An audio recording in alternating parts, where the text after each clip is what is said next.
Hi, Shelly here. This week I'm playing in my art journal, and my inspiration was I saw a quilt that had a yarn flower on it, had been sewn on it, and I thought, ooh, I wonder if I could do something similar to this in my art. So I pulled out this mustard colored yarn that I had, and you might have seen me use it before if you've seen any of my past videos. And I pull out my color wheel to see what I want to do for my background. And so I kind of wanted to use some tissue paper over my collage. So I have this tissue paper that's not quite the right color, but I thought it would be a good foundation that we'd start with that, and then I can paint over the top of it. So I've got kind of a plan in my head, and I'm going to get started. I'm just pulling out a bunch of my white collage papers, and I'm just going to go through and put something together really quick.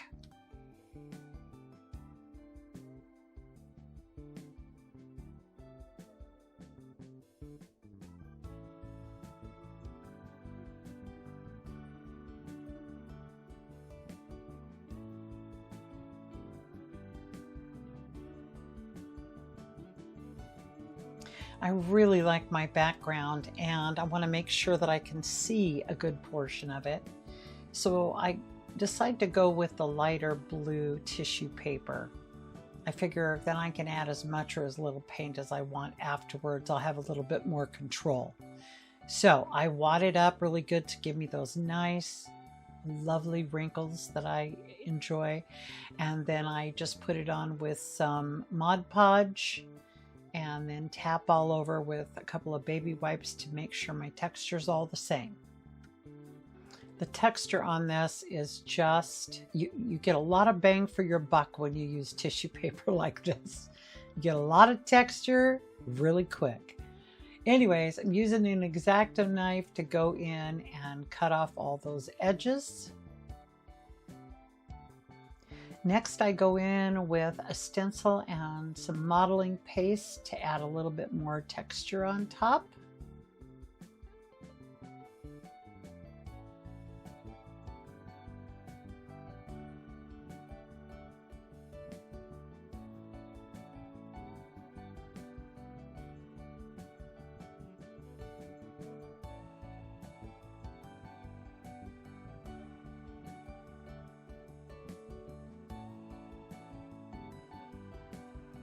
I put my paste on pretty thick, and so I've got some cleanup to do, but it's super easy to do.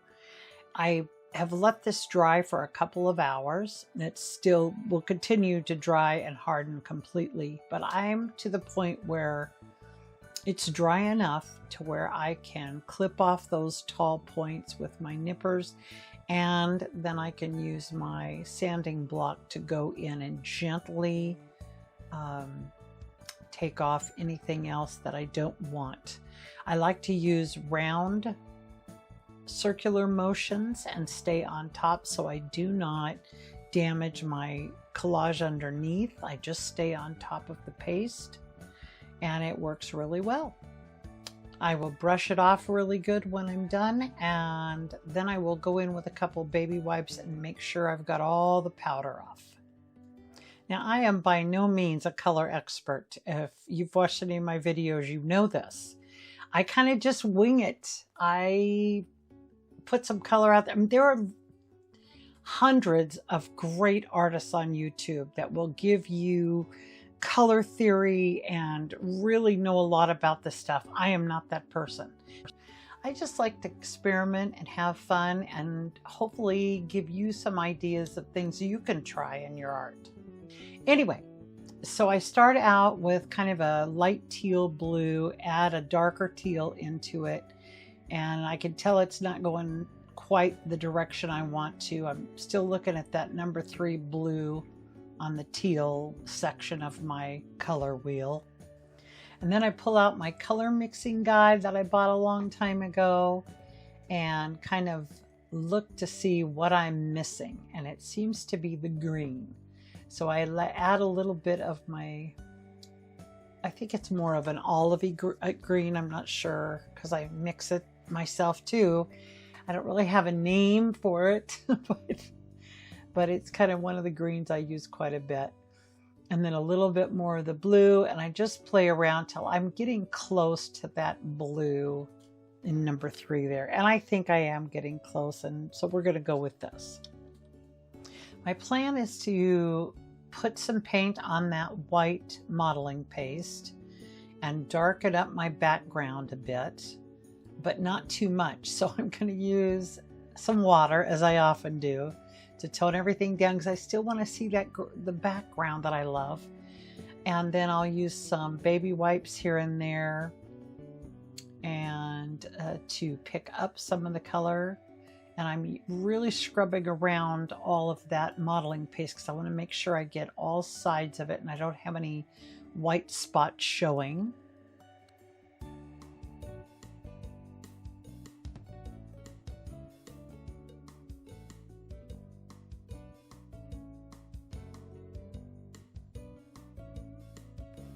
And now I'll go in with a little bit of this khaki color and my darker teal, and just add a little bit more interest in few spots. We just don't want anything to be all one color.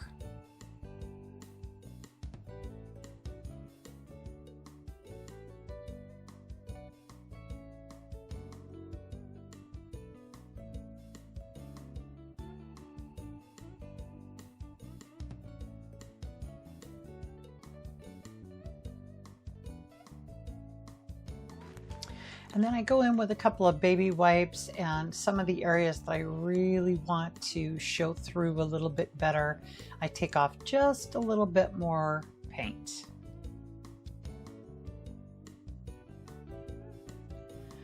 Not exactly sure what I'm doing here, but I just decided to jump in, and I'm going to cut a few pieces of yarn and kind of put the flowers the direction I want them to face.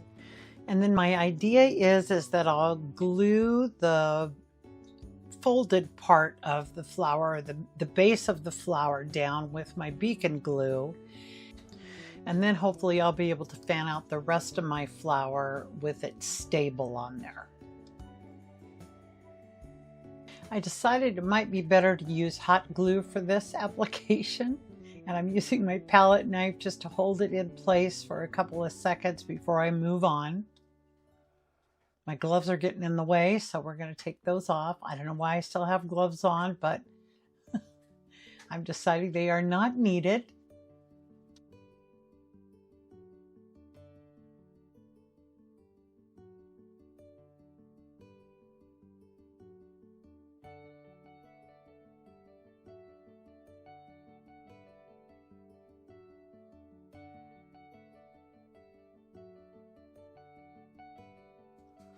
I start separating my yarn pieces with, I've got a comb here. I'm not sure exactly what's going to work. And then I decide, you know, maybe I should start with my fingernails.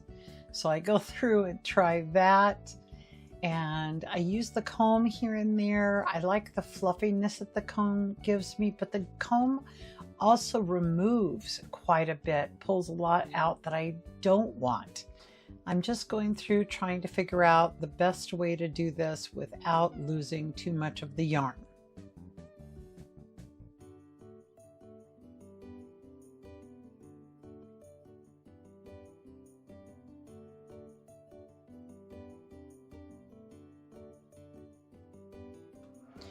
I'm liking how my flowers are looking, but I definitely want them a little more full. So I'm going to cut a few more pieces of yarn, and going from the end, I'm going to try to fluff them out, then glue them on top of the existing flowers to add in a little bit more fluff. Well, I'm super disappointed that I got everything ready to go to finish off my flowers, and then either forgot to turn on the camera or lost the next bit of footage. I don't know what happened, but I'm so sorry.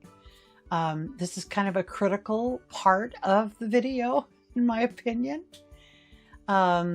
So I'm just going to tell you what I did was I put a good bunch, I brushed a good bunch of Mod Podge under each flower and stuck the flower in the shape that I wanted it to be. And then I took my little pieces off to the side and added them in here and there until I got the amount of fluff that I wanted. And made sure there was a good bit of Mod Podge over the top of the flowers in the end. So everything was nicely coated and glued to the page. So again, I apologize for messing this up. And my next clip starts with them being all Mod Podged on. Very disappointing. Further disappointing is that now, next clip, they are dry and my gel print flowers are also on. I'm, again, not sure what happened to that footage. Anyway, it's very disappointing. Anyway, I put out a couple of my golden paint and my bright yellow, and I'm just going to take a liner brush and go through and highlight areas to kind of jazz up my flowers and bring them out of that kind of dull Mod Podged haze, if you will.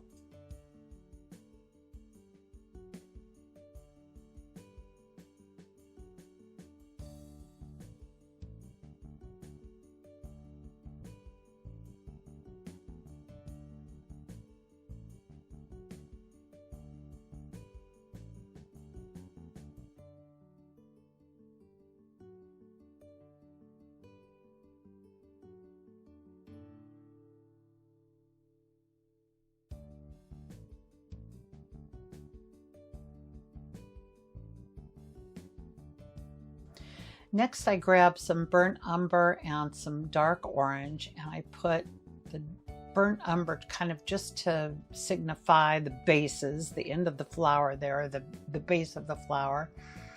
And then I'll just brush in a little bit of the orange and the golden color and just play around till I think it looks good.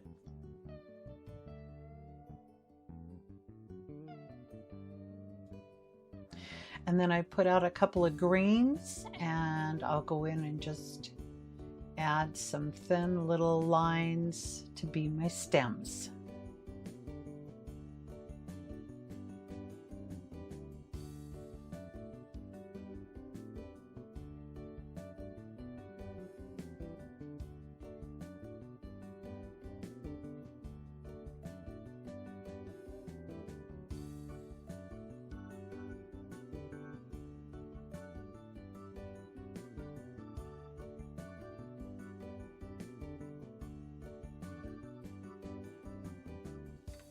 Well, that's my page. It was a little painful here at a couple of spots getting through. I'm sorry. But I do love how it turned out. I love the texture of the flowers, and definitely want to try this on a canvas at some point. But yeah, it was a lot of fun to do. I know I always say that, but it was. And I hope you'll try something like this. And I hope you'll join me in my next video. Bye for now.